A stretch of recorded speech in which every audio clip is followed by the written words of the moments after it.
Temporal Theft and the Chronos Apology. Chapter 1.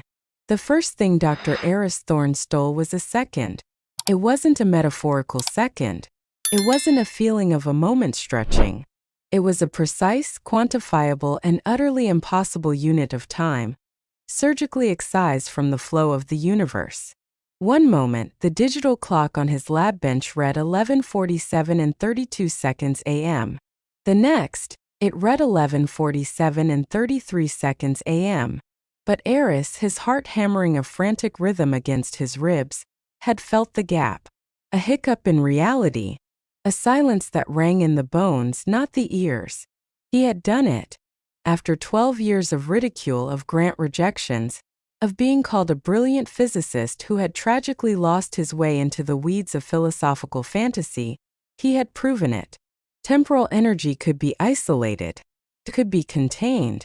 His device, Chrysokos, was a nightmare of tangled superconductor coils, crystalline matrices, and quantum processors, humming with a low resonant frequency that made the fillings in his teeth ache. It looked less like a time machine and more like a sculpture of frozen lightning. And it worked. Aris let out a breath he didn't realize he'd been holding, a shuddering wet sound in the sterile silence of the underground lab. He reached a trembling hand toward the core containment unit, a sphere of polished hafnium that now glowed with a soft internal aurora. It was warm. The triumph was immediately eclipsed by a vertiginous wave of terror. "What have you done?" The thought was not his own. It was the voice of his late mentor, Professor Evangeline Sharp, who had warned him against this very day. "We are not meant for that sandbox, Aris," she'd said, her voice frail from the illness that was consuming her but sharp with urgency. The first law of temporal physics is the law of unintended consequences. The second law is that the first law is a catastrophic understatement. A sharp metallic clunk from the lab's airlock entrance severed his reverie. He wasn't expecting anyone. His two assistants had left hours ago. The funding committee wasn't due for another week. The sound was all wrong. Not the gentle hiss of the pneumatic door, but the violent, forced disengagement of a lock. Aris's blood went from ice to fire in an instant. He slammed the protective shield over Chrysokos's core, plunging the lab back into the harsh light of LEDs. His eyes darted to the bank of security monitors. The feed for the main entrance was static. The one for the corridor outside showed two figures, clad in black tactical gear devoid of any insignia, moving with a brutal professional efficiency. They held compact military-grade rifles. They weren't here to steal his research. Research could be copied. They were here to shut it down. Permanently. The lab was a tomb, a sealed environment 3 stories beneath the university campus. There was no back door. His only phone was on the desk next to the humming heart of a machine that had just broken the universe. Think. His eyes fell on the core. The stolen second. It was energy. Unimaginably dense, paradoxical energy. And his containment field was stable but only just. Precise EM pulse at the right frequency. Another sound. The screech of a tool forcing the outer airlock door. They would be inside in less than a minute. It was insane. It was suicide. It was the only option he had left. Aris's hands flew across the control console, bypassing a dozen safety protocols. Alarms blared to life, red lights strobing across the white walls. He ignored them, typing furiously. He reconfigured the emitter array, aiming it not at the empty test chamber, but at the point in space directly in front of the airlock.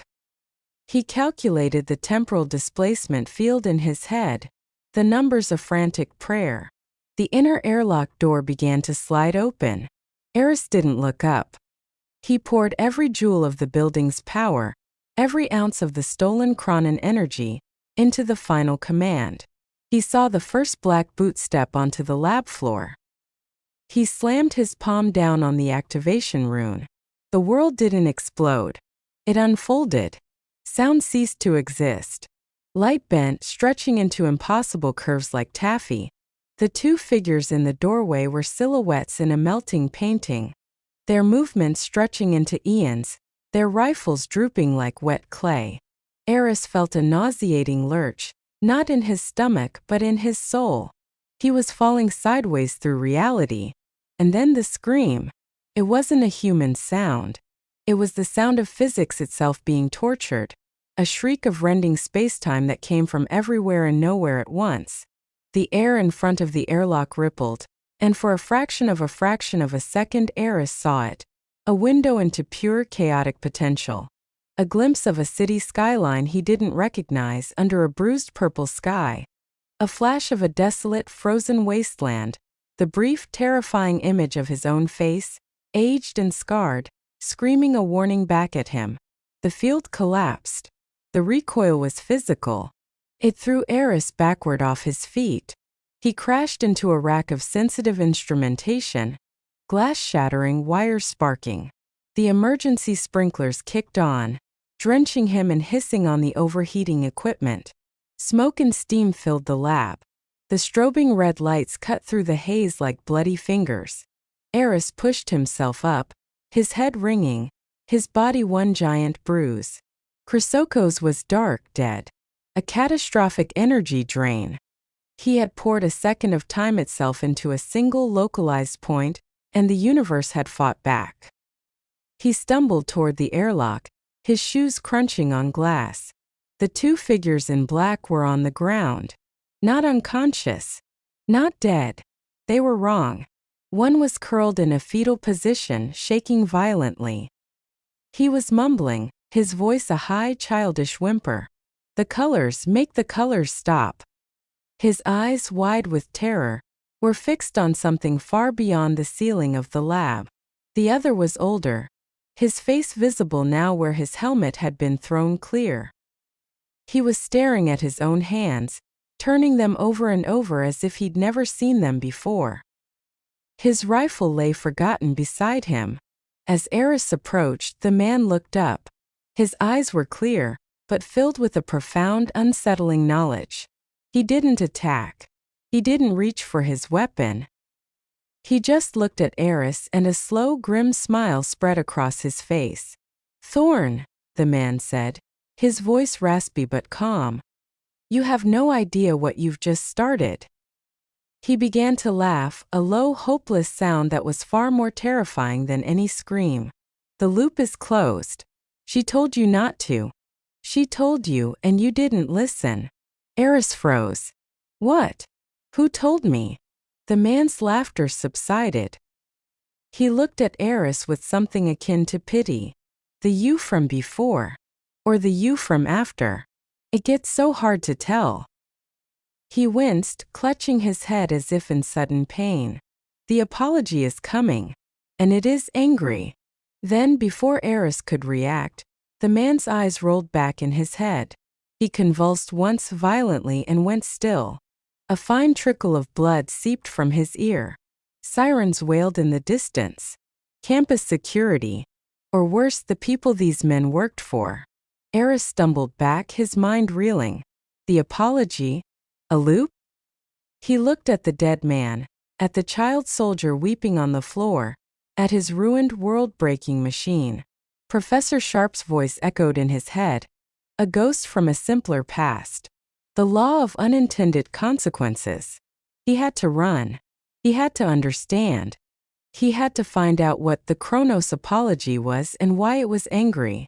But first he reached into the dead man's tactical vest, his fingers closing around a single data slate. It was the only thing that wasn't standard issue.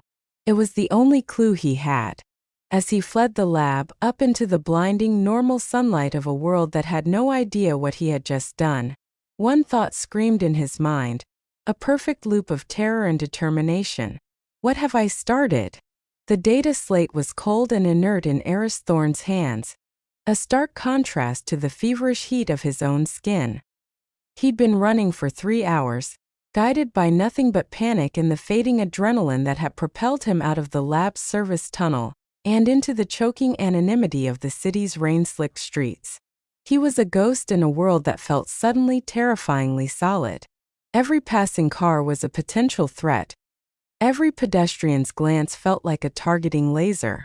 The words of the dying soldier cycled through his mind on a hellish loop. The apology is coming. And it is angry. He found refuge in the one place he knew no one would look for: a world-renowned physicist, a 24-hour laundromat called Suds and Duds. It was a temple of white noise and chemical lilac, empty save for an old man sleeping upright in a plastic chair, his clothes tumbling in a hypnotic slow-motion cyclone. Aris slid into the farthest corner, his back against a vibrating dryer, and held up the slate. It was featureless, a smooth obsidian rectangle. No buttons, no ports.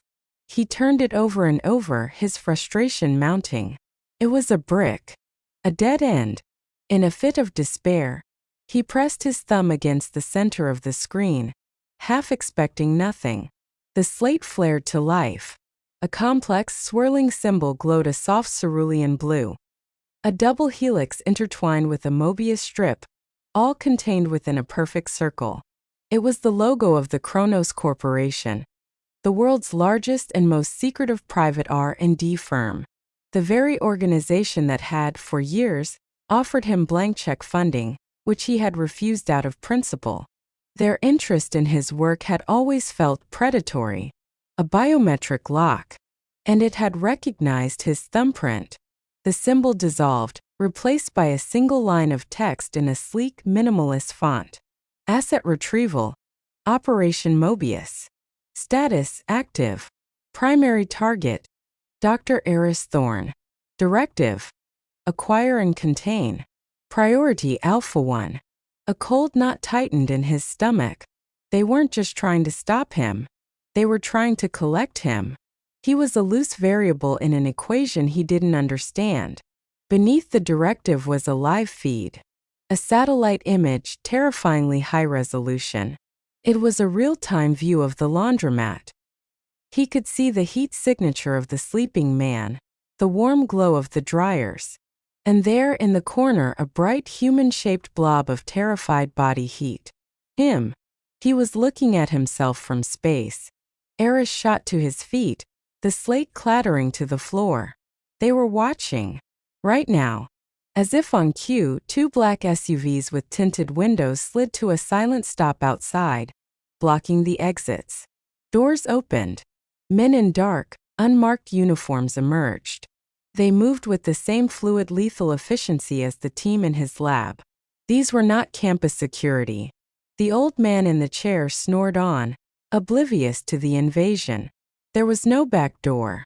No window in the bathroom. He was trapped. His eyes darted around the room, landing on the industrial-sized washing machines. Their large, spinning drums filled with soapy water. The lead operative entered, his weapon held low, a compact, snub-nosed thing that looked more like a sci-fi tool than a firearm. His eyes scanned the room, bypassing the sleeping man and locking onto Aris. "Dr. Thorne," the man said, his voice calm, almost conversational. "Please don't make this difficult. We're here to help." Aris took a step back, his hip hitting the control panel of a giant washer.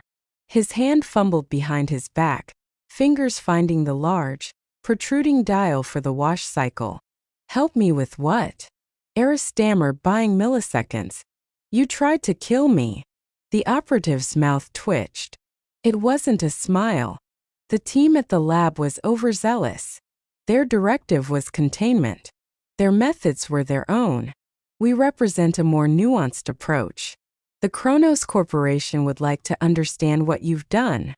You've opened a door, Doctor. We need to know what's on the other side before it steps through. The apology is coming." The words echoed in his head. These men knew something. They were afraid of it too. "I didn't open anything," Aris said, his fingers finding the dial setting. He prayed the machine was pre-filled. "It was an accident." "There are no accidents in temporal physics," the operative replied, taking another step forward. "Only calculated risks. Now come with us. The individual in the vicinity is considered collateral. Do not make him collateral." The threat was clear. The sleeping old man was a hostage. Aris made his choice. He wrenched the dial to its start position and slammed his palm down on the large, glowing button. The machine beneath him didn't just start. It roared to life, a sudden violent churning of water that was deafening in the tiled space. The operative flinched, his trained focus broken for a split second. It was all Aris needed. He grabbed the heavy plastic laundry cart next to him and shoved it with all his strength. It careened across the slick floor, scattering dozens of small, travel-sized detergent bottles like bowling pins, crashing into the operative's legs. Aris didn't wait to see him fall. He turned and bolted for the row of massive industrial dryers. Their exteriors were hot to the touch. He leaped onto the counter, yanked a fire extinguisher from its bracket on the wall, and using its weight as a battering ram, smashed it through the high, reinforced window above the machines. Glass exploded outward into the alley. Shouts erupted behind him. "He's going for the alley! Contain him!" Aris didn't look back. He hauled himself through the jagged opening, shredding his clothes and skin on the broken glass, and tumbled out into the cold, rainy darkness of the alley. He hit the pavement hard, the wind knocked out of him. Scrambling to his feet, he ran. The sound of the SUVs peeling away from the front of the building told him they were already circling to cut him off. The alley opened onto a bustling night market, a chaotic river of neon signs, food stalls steaming in the rain, and a dense crowd of evening shoppers. It was his only chance. He plunged into the throng, weaving through the masses, becoming just another face. He ducked under a red-striped awning, his chest heaving, and risked a glance back. The two SUVs had stopped at the mouth of the market, unable to enter. The operatives were spilling out, communicating frantically into their wrists. They were scanning the crowd. One of them raised a device, a scanner of some kind. Aris pressed himself against a brick wall, trying to melt into the shadows. He was safe for a moment, but he was alone, hunted, and had nowhere to go. The data slate was gone, left behind in the laundromat.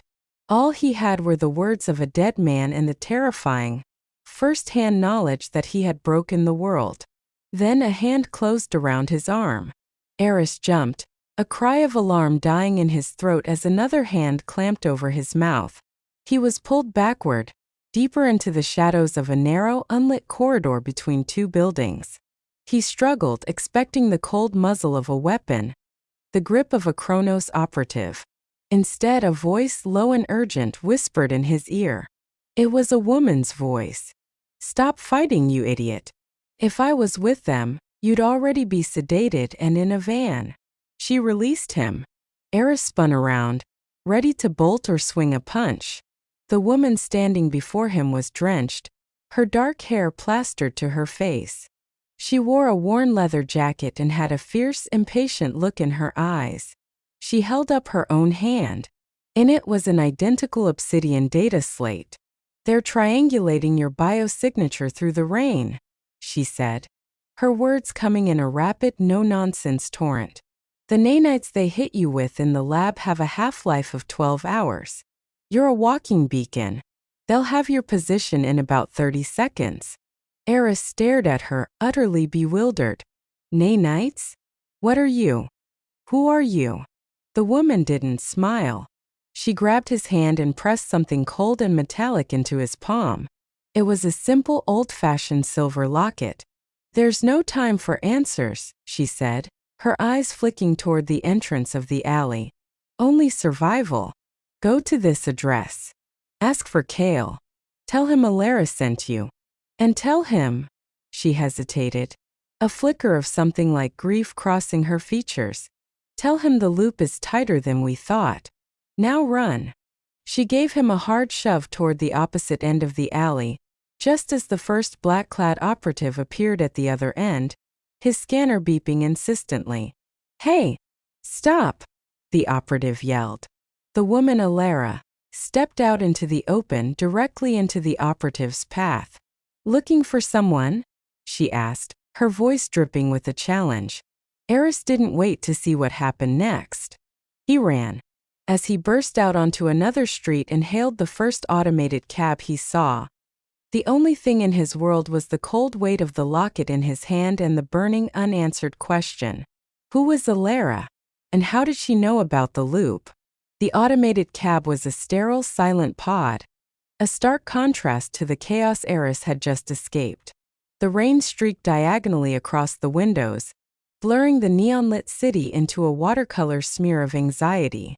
Destination, please. The vehicle's smooth, androgynous AI voice prompted. Aris's mind was a blank slate of panic. He looked down at the object clenched in his fist.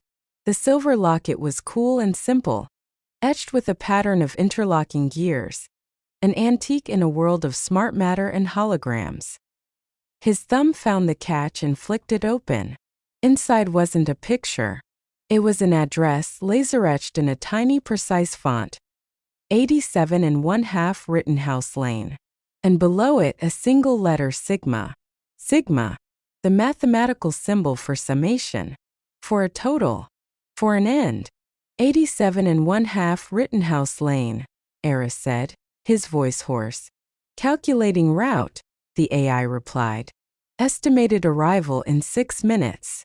He slumped back in the seat, the adrenaline crash leaving him trembling. He replayed the last 60 seconds on a loop. The woman Alara. Her knowing eyes, her urgency. The nanites they hit you with in the lab.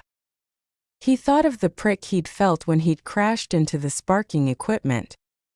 He'd written it off as a piece of glass. It had been an injection. He was tagged. A walking beacon. Every second in this cab was a risk. The cab slid to a stop not in a sleek downtown district, but in a dilapidated neighborhood known as the Old Grid. This was where the city's infrastructure grew old and weary, a relic from a previous century. Rittenhouse Lane was a narrow alley crammed with salvage yards, repair shops for analog tech, and a few stubborn, anachronistic businesses that refused to die. Number 87 1/2 was a door squeezed between a boarded-up pawn shop and a noisy ventilation shaft exhaling greasy air. There was no sign, no buzzer. Just a heavy scarred metal door with a single old-fashioned keyhole. The number was handwritten on a peeling strip of tape. This was it. The lair of Kale. Aris raised his hand to knock, but the door swung inward before his knuckles made contact. A man filled the doorway. He was huge, with a broad chest and thick arms covered in intricate tattoos that weren't images but resembled schematics, circuit diagrams, quantum flow charts, equations Aris half recognized. One of his eyes was a pale, milky blue blind. The other was a sharp, penetrating brown, and it scanned Aris from head to toe in a microsecond. You're tracking a hell of a lot of chronometric interference, friend? The man rumbled, his voice like gravel. And you stink of Chronos SOPs. Talk fast. Why shouldn't I slam this door and forget I ever saw you? Aris's mouth was dry. He held up the locket. Alara sent me. The man's good eye flicked to the locket, and his stony expression tightened almost imperceptibly. Alara's dead. The words hit Aris like a physical blow. No. She was just there. She saved me. Did she? Kale's gaze was unnervingly intense. What did she tell you to say? Aris took a shaky breath. She said to tell you. The loop is tighter than we thought. For a long moment Kale was perfectly still. The only sound was the distant hum of the city and the drip drip drip of water from a broken gutter. Then with a grunt he stepped back. Get in. And try not to touch anything. The interior was a chaotic cathedral to forgotten science. The space was much larger than the narrow door suggested, carved out of the connected basements of several buildings. Workbenches groaned under the weight of oscilloscopes, spectrum analyzers, and devices Aris couldn't begin to identify. Wires snaked across the floor like metallic vines. Holographic schematics flickered in the air, overlaying half-dismantled engines and crystalline structures that pulsed with a soft, internal light. In the center of the room stood a massive ring-shaped apparatus constructed from salvaged parts and polished bronze. It hummed with a familiar, low frequency that made Aris's teeth ache. It was a crude, gigantic cousin to his Chrysokos. "You're a physicist," Aris said, the realization dawning. "Was," Kale corrected, walking over to a bank of screens showing scrolling code and energy signatures. "Now I'm a garbage collector. I clean up Kronos's messes. And right now, Doctor, you are their biggest mess." He typed a command. A screen zoomed in on a city map, a bright, pulsing red that was moving steadily toward their location, including the one tailing you. "It's not me," Aris insisted. "They injected me with nanites." "Same thing." Kale grabbed a device that looked like a large, brutalistic hairdryer. "Hold still." Before Aris could protest, Kale slammed the device against his neck. There was a sharp, painful crack of discharged energy and a smell of ozone. Aris cried out, stumbling back. "What the hell was that?" "EMF burst. Fried the little buggers. Won't stop the team that's already en route, but it'll keep any more from homing in." Kale tossed the device onto a bench. "Now, start talking. What did you do?" Aris told him. The successful test. The stolen second. The assault team. The temporal blast that had unknit the minds of his attackers. The dying man's warning. Kale listened, his face grim. When Aris finished, he let out a long, low whistle. "You poured a raw chronon burst into a localized field. You didn't just open a door, Thorn.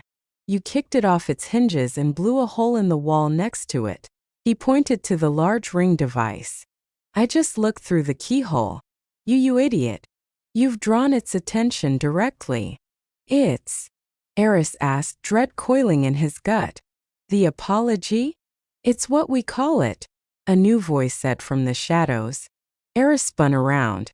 A woman emerged from a side passage, wiping her hands on an oily rag. She was younger than Kale, with sharp, intelligent features and eyes that held a weary kindness. She wore practical work clothes and had a data slate stylus tucked behind her ear. "This is Lyra," Kale said gruffly. "She's better at the metaphors than I am." Lyra offered a faint, tired smile. "Think of spacetime as a self-correcting narrative. It has a plot, a consistency. Introduce a paradox, a glaring error, an impossible event, and the narrative has to fix it. It writes around the error. That corrective force, that's the apology. It's not malicious. It's a function, a cosmic immune response." "And what I did," Aris began. "You introduced the mother of all paradoxes," Kale finished. "You created a moment that cannot exist. A moment of pure no-time. The apology's response isn't to delete you. It's to delete the context around you. It will rewrite reality to make your experiment impossible. It might erase the university, the city, this continent. Whatever it takes to restore logical consistency." The horror of it was too vast to comprehend. He hadn't just broken a law of physics. He had broken the story of the universe, and the universe was preparing to edit him out. "The man in my lab," Aris whispered. He said, "The loop is closed." Lyra and Kale exchanged a heavy look. "That's the other problem," Lyra said softly. "The apology's methods are nonlinear. From our perspective, it hasn't happened yet. But from a higher dimension, the correction is already underway. Its effects are already bleeding backward through time. Those soldiers in your lab? They didn't just go mad. They experienced a fraction of the apology's effect. A preview." "The loop he mentioned," Kale said, his voice low and serious. "We think it's a stable time loop. A self-fulfilling prophecy. Alara was part of it. She's been was a fixed point. Her death was a paradox we've been trying to prevent for years. And you saying she gave you that locket today?" He shook his head. "That's impossible. She died 3 years ago, saving my life from a Kronos hit squad." Aris felt the world tilt. the fierce, living woman in the rain. Already dead for years. She had known him. She had given him a message for Cale. She was part of a story that was already written. A proximity alarm blared, shattering the moment. On the main screen, the red dot was now motionless. Right outside. "They're here," Cale said, his demeanor shifting instantly from philosopher to soldier. He moved to a panel on the wall and flipped a series of heavy switches. "Lyra, get the core online. We're not going to be here when they break down that door." "Where are we going?" Aris asked, his heart back to its frantic rhythm. Cale looked at him, his one good eye gleaming in the low light. "We're taking a walk through your mess. We're going to the one place where the timeline is so frayed, even the apology can't see clearly." "Where?" "The epicenter," Lyra said, her hands flying across a keyboard as the giant ring device began to power up, its hum rising to a resonant whine. "We're going back to your lab. Right after you fired the shot." The world dissolved into a scream of unraveled physics. The journey wasn't a transition but a violent deletion of one moment and the awkward, groaning insertion of another. Aris felt himself being pulled apart, atom by atom. His consciousness stretched across the seconds like taffy. He saw fragments: the purple sky of a foreign city, the frozen wasteland, the scarred, older version of his own face, mouth open in a silent warning. And then impact. He landed hard on the cold, polished floor of his lab. The air was thick with the smell of ozone, steam, and the coppery tang of blood. The strobe of emergency lights painted the scene in frantic, hellish snapshots. It was the moment of his escape. He saw his past self, terrified, bleeding, hauling his body through the shattered window into the alley. The younger Aris disappeared into the night, clutching the data slate, utterly unaware of the specters from his own future now sharing his space. The older, broken soldier was dead on the floor. The younger one, the one driven to a childlike state, was gone, vanished. But the centerpiece of the nightmare was the thing in the middle of the room. Where the temporal blast had struck, reality was healing. But it was a cancerous, wrong kind of healing. It wasn't fading. It was growing. A sphere of shimmering, kaleidoscopic energy, about the size of a person, pulsed like a sick heart. It wasn't a window to another time. It was a tumor made of time itself, stitching together fragments of elsewheres and elsewhens into an unstable, localized knot. The air around it vibrated with a sound like grinding glass and distant, distorted screams. "The wound," Cale breathed, his voice full of horrified awe. "It's already metastasizing." "This is the epicenter," Lyra said, her professional calm cracking.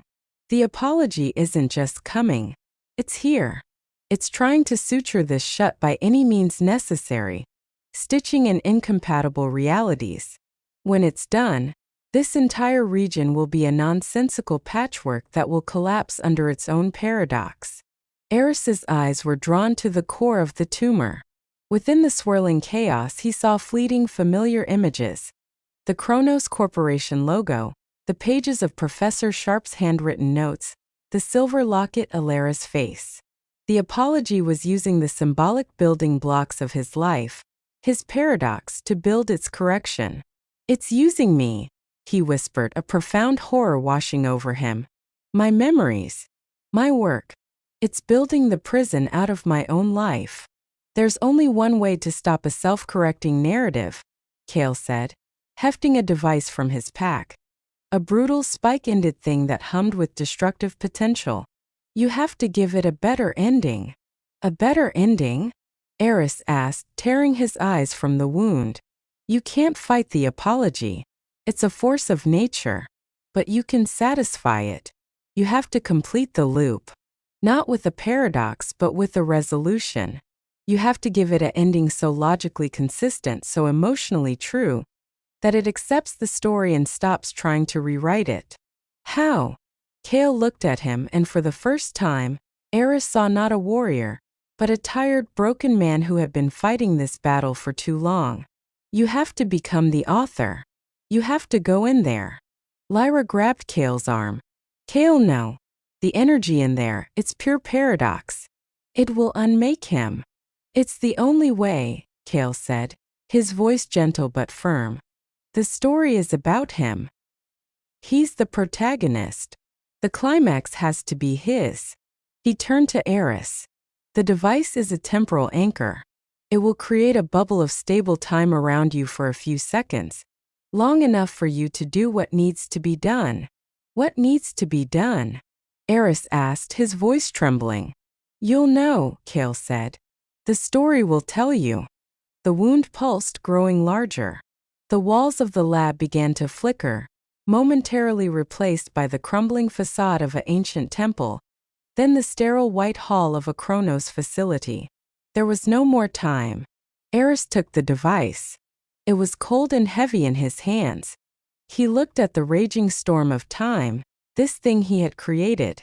He thought of Alara, saving him even in death to complete a loop she was trapped in. He thought of the professor's warning. This was his responsibility. He took a step forward. Then another. Thorn. Kale yelled over the screech of rending reality. Make it a good apology. Aris broke into a run and plunged into the wound. The world exploded into meaning. It was not pain. It was understanding. He was everywhere at once.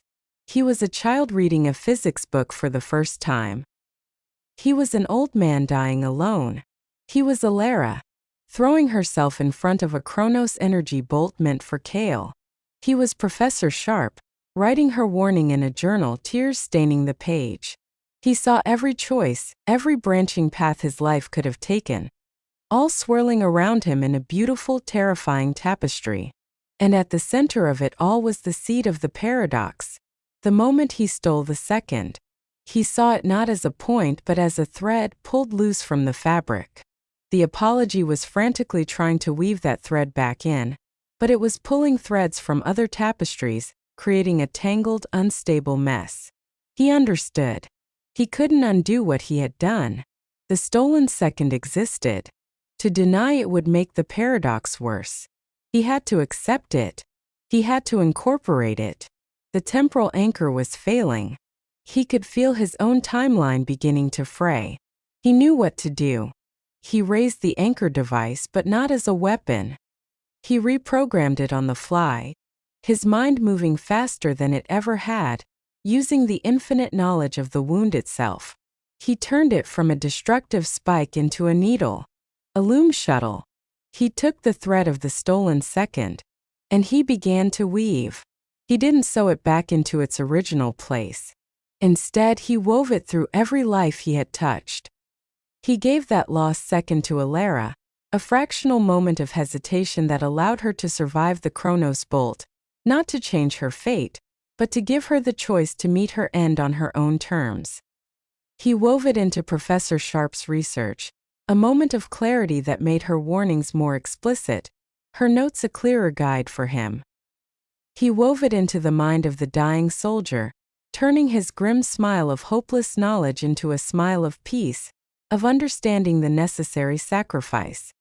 He wove the paradox into the story itself, making it the catalyst, not the error.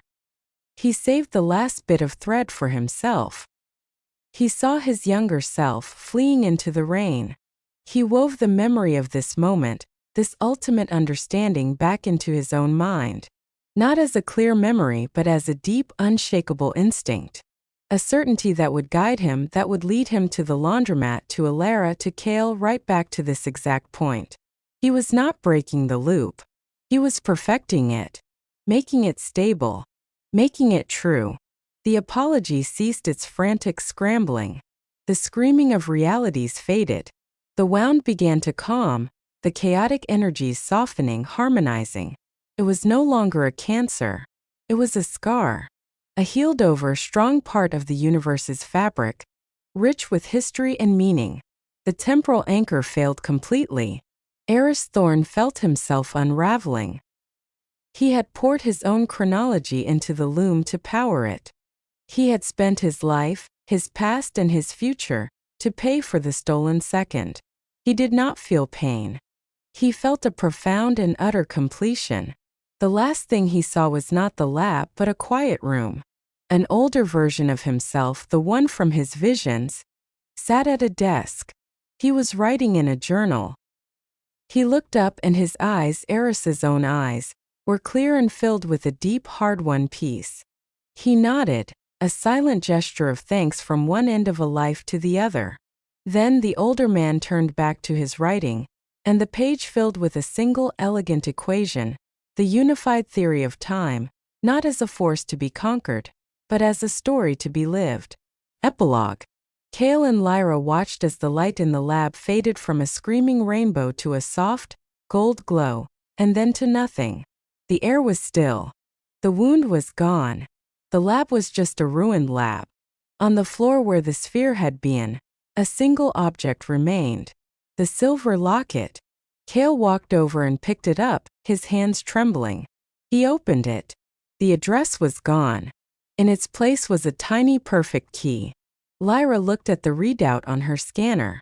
The temporal instability, it's gone. It's all gone. The apology, it's satisfied. It's over. Cale closed his fist around the locket, a single tear tracing a path through the grime on his cheek. He didn't just give it an ending, he said, his voice thick with emotion.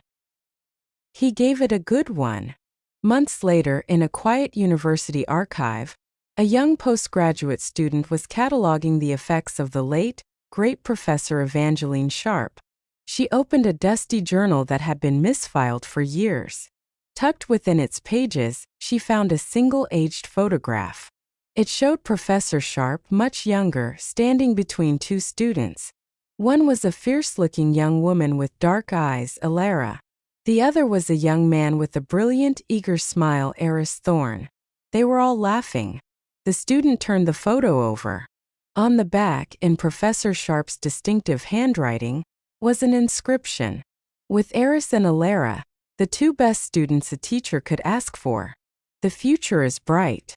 The student smiled, filed the photo with the journal, and moved on, never knowing the war that had been fought to make that simple, happy moment a permanent part of history. In a lab deep underground, Cale inserted the small silver key into a hidden port on his giant temporal ring. It clicked. The machine hummed to life, not with the unstable whine of before, but with a deep, steady, and peaceful tone. On the main viewer, the timelines were clear. The storm was over. The story was complete.